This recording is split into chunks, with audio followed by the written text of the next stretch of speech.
Hello, my name is Patricia Baranowski-Schneider, and I'm CEO of Pristine Advisers. People often ask us, what exactly do we do? Unlike other companies, we don't just do IR or PR or media or marketing. We do them all. We do investor relations, public relations, marketing, media relations, social media. And why do we do that? We don't want to do that because it makes us sound like we're all over the place.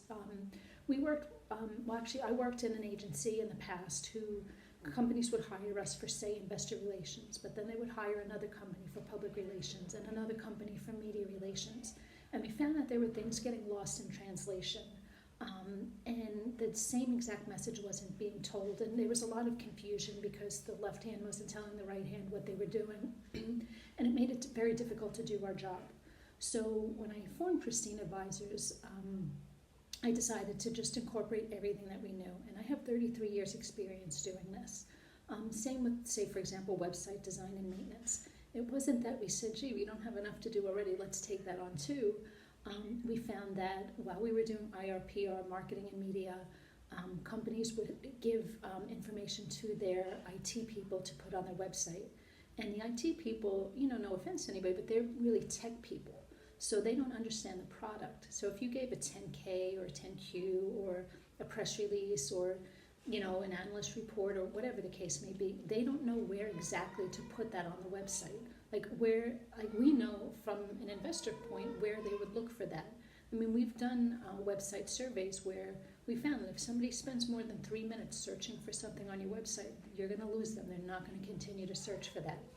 So again, it would just wind up being something that it was taking us more time to explain where things should go through somebody else, that it was just easier for us to do ourselves. So in essence, we do investor relations, public relations, media relations, marketing, website design. We also host some clients 800 toll-free lines. Again, not that we wanted to create more things for us to do, it just made more sense for us to be the ones answering these calls, and if it was something that we couldn't answer, we would then give it to the internal people. We also work with companies who have internal IR and PR people who outsource various things to us. We've done everything from perception studies to road shows, and we're kind of problem solvers. Like, for example, in the past, we found that clients wanted to have an audience of people to present to. So we were going to various other conferences, and it was either presenters presenting to other presenters, or the audience really had nothing at all to do with who the client was. So by the time you pay for your booth or your table and the airfare and the hotel and whatnot, we would have a badge scanner and scan, hundreds and hundreds of people at the end of the day. And then when we follow up, we find that they were really more interested in the giveaway on the table than they were the company. So we had decided, okay, we're going to start a conference. And we did that for a couple of years, so we're kind of taking a break from that for a little while. But again, we were bringing in real investors, institutional investors, analysts, brokers, and media, so that the sponsors of the event, which were helping to fund the event, were presenting to an actual valid audience.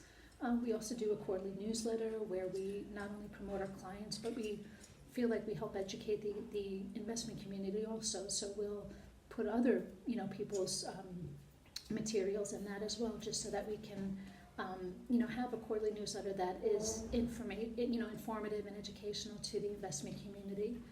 We do webinars on industry topics.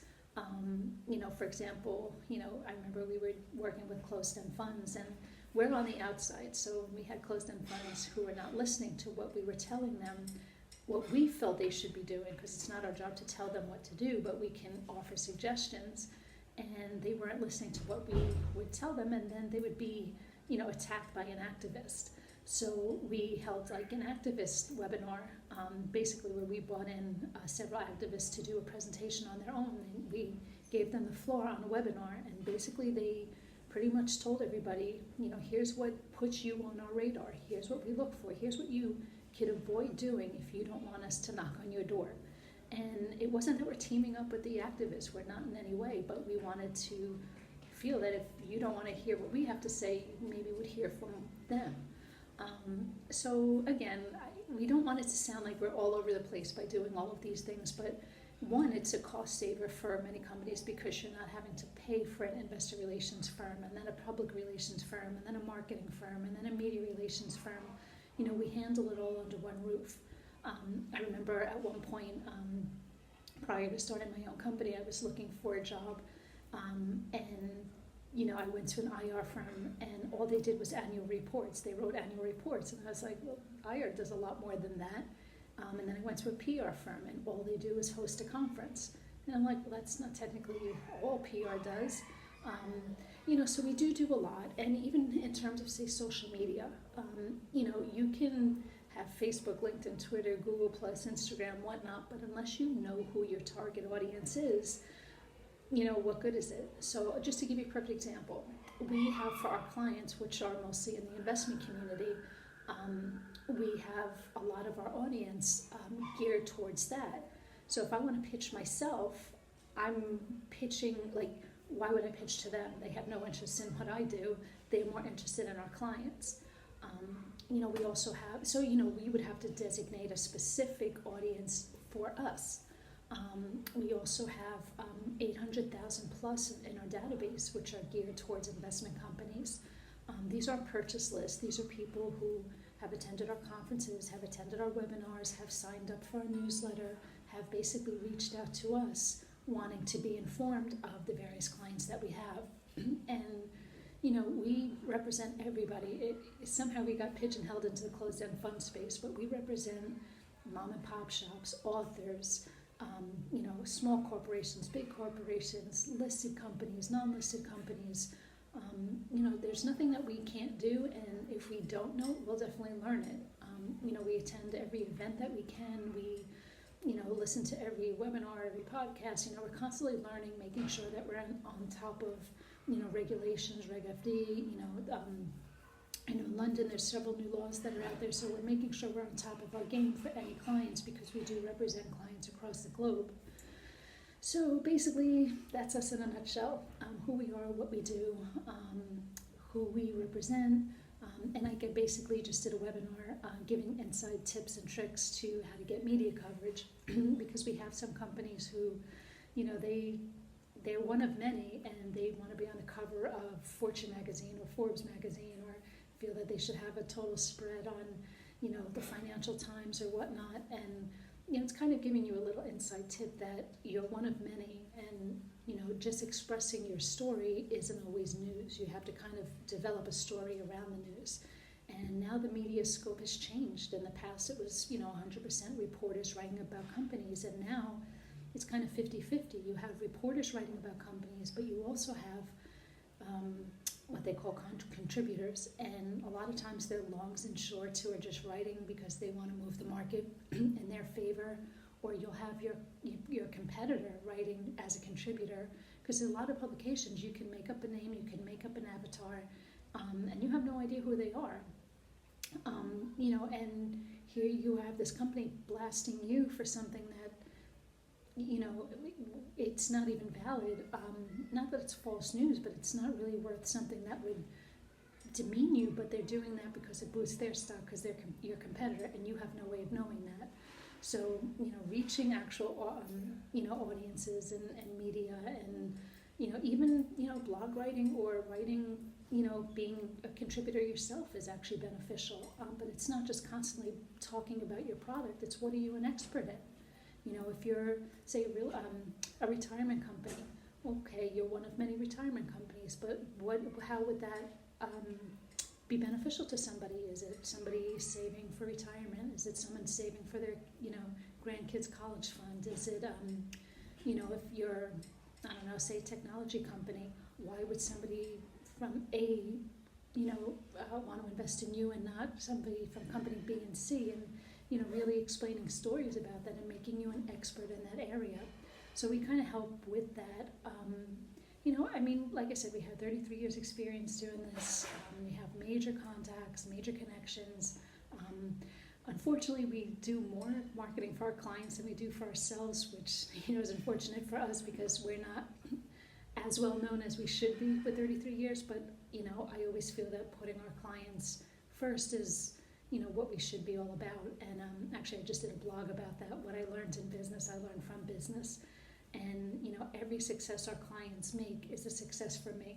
Even though we're behind the scenes, I feel happy and, really ecstatic every time a client is successful, whether they get a great media hit or they're introduced to a great investor, or, communicating with their investors, or not being taken over by an activist or whatnot, or even if you're a mom and pop. Like, we had one company who was actually an eatery, and they just happened to be near where there was a promotional place that had a lot of actors coming there, to promote several movies and actually several series on television. So we kind of made that their go-to place, come eat here, we'll deliver, blah, blah, blah. So, that was great for them. They made, every time this professional or actor or actress or whatnot was in their eatery, it made news. So, you use every angle that you possibly can to get as much exposure for yourself as you can.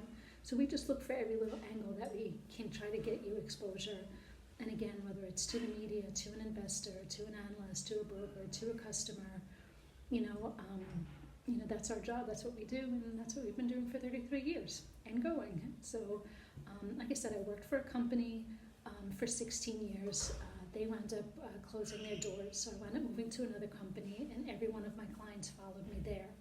I stayed there for 6 years, and then they were being bought out by another company. So I kept saying, okay, here we go again. Do I go with them, or do I just go on my own?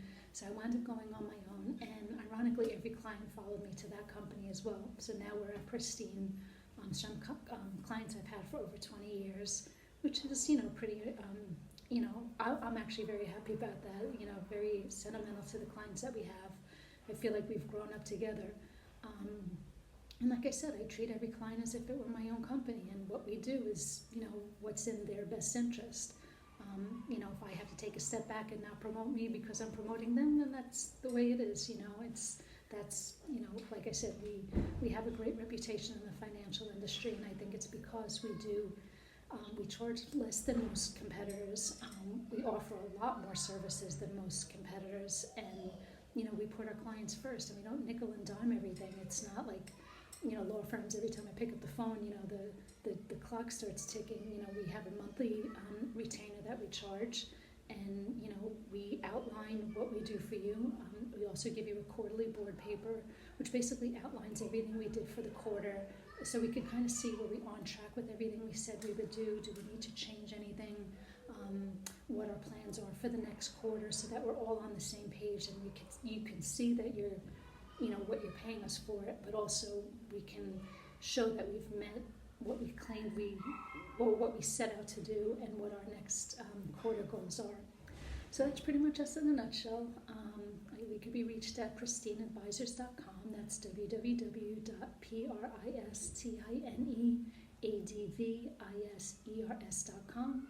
And you could always reach me at P. Baranowski, that's PBaronowski, at pristineadvisers.com. Thanks so much, and we'll talk to you soon. And by all means, if you have any ideas for a blog post, for our next webinar, we're here to help. So whatever ideas you have, throw them my way, and if we can implement them, by all means we will. All right, take care.